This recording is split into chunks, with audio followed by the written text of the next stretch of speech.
Mukunda jewellers లో gratitude sale March 8th నుండి 11th వరకు ఫ్లాట్ 50% ఆఫ్ ఆన్ VA. ఈ ఆఫర్ అన్ని బ్రాంచెస్ కి వర్తిస్తుంది.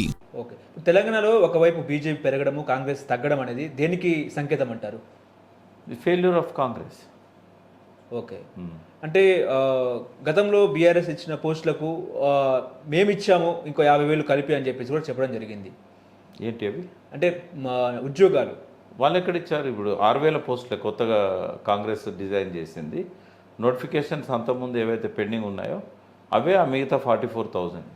కాబట్టి అది వీళ్ళ ఖాతాకు రాదు. అది కొత్త పోస్టులు క్రియేట్ చేసి ఇస్తా అన్నాడు. మరి ఎందుకు ఇవ్వట్లేదు? 1 year లోపల 1,00,000 ఉద్యోగాలు ఇస్తా అన్నాడు. ఎందుకు ఇవ్వట్లేదు? ఓకే, సాధ్యం కాదు. ఓకే, ఇప్పుడు కాంగ్రెస్ చేసిన కులగణన సర్వే ఎట్లా చూస్తారు సార్? దీన్ని తీన్మార్ మల్లన వ్యతిరేకించడం జరిగింది, ఆయనను పార్టీ నుంచి సస్పెండ్ చేసినారు. వాళ్ళు చెప్పింది సర్వే రిపోర్ట్ కాదు. ఉత్తమ్ కుమార్ రెడ్డి ప్రెస్ మీట్లో చెప్పింది కానీ, రేవంత్ రెడ్డి అసెంబ్లీలో చెప్పింది కానీ ఒరిజినల్ సర్వే రిపోర్ట్లోనే అంశాలు కానే కాదు. అది కాంకాక్టెడ్, అంటే సృష్టించింది, కంప్యూటర్ దగ్గర అడ్జస్ట్ చేశారు ఫిగర్స్. ఇది అట్టర్ ఫాల్స్ సర్వే అది. ఎందుకంటే సర్వే చేశారు, బట్ సర్వే 40-45% కంటే ఎక్కువ కాలేదు. నాట్ ఈవెన్ 50% అర్బన్లో. రూరల్లో అయితే 60-70% మాత్రమే అయింది. సర్వే సరిగా జరగకపోవడానికి కారణాలు 2 ఉన్నాయి.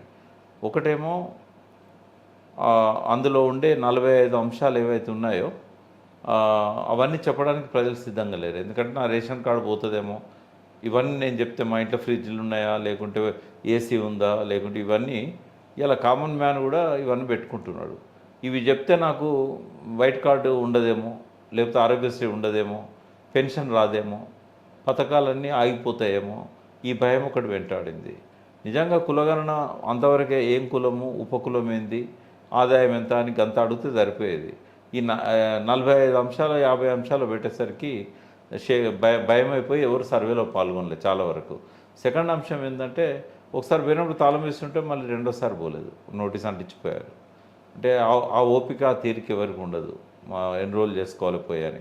మొన్ననే మనం చూద్దాం, 15 రోజులు టైం ఇచ్చారు, 18,000 మందే మళ్ళీ అప్లికేషన్లు పెట్టుకున్నారు మిస్ అయినాయి అని చెప్పి. అంటే ఎన్ని లక్షలల్లా?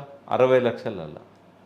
3,35,00,000 ఎలక్షన్ కమిషన్ ఆఫ్ ఇండియా ప్రకటించిన ఓటర్ల సంఖ్య తెలంగాణలో. 68 లక్షలు 1వ తరగతి నుంచి ఇంటర్మీడియట్ కంప్లీట్ అయ్యే వరకు వాళ్ళకు ఓటు హక్కు లేదు. 68 లక్షల మంది ఉన్నారు. తర్వాత 28 లక్షల మంది 0 to 6 years ఎన్రోల్మెంట్ కాని వాళ్ళు పిల్లలు. ఇవన్నీ కలిపితే 4,30,00,000 దాకా ఉంటారు. రేషన్ కార్డులు చూసినా కూడా 1 కోటి ఉన్నాయి. అంటే ఒక్కొక్క ఇంటికి 4 వేసుకున్న 4 కోట్ల మంది ఉంటారు. ఏ లెక్క ప్రకారం చూసినా కూడా రేవంత్ రెడ్డి చెప్పిన జనాభా లెక్కలు తప్ప. ఎందుకంటే 3,55,00,000 ప్లస్ 3.5% ఎన్రోల్ చేసుకోలేని వాళ్ళు. ఆయన చెప్పే లెక్క 3.7 కూడా వస్తలేదు. అంటే పోయిన 2011 సర్వేలనే 3.65 ఉన్నారు. మరి 13% పెరగాలి కదా. ఈ 13 + 5 ఏళ్ళు అంటే 2011 నుంచి 14 ఏళ్ళు. 14 ఏళ్ళల్లో యావరేజ్గా 1.3% పర్ యానం. మరి ఇది 15% పెరగాలి. ఈ 15 నుంచి 16% పెరగాలి. ఆ లెక్కనేసినా కూడా ఇంకో 60 లక్షల మంది మిస్ అయినట్టే కదా.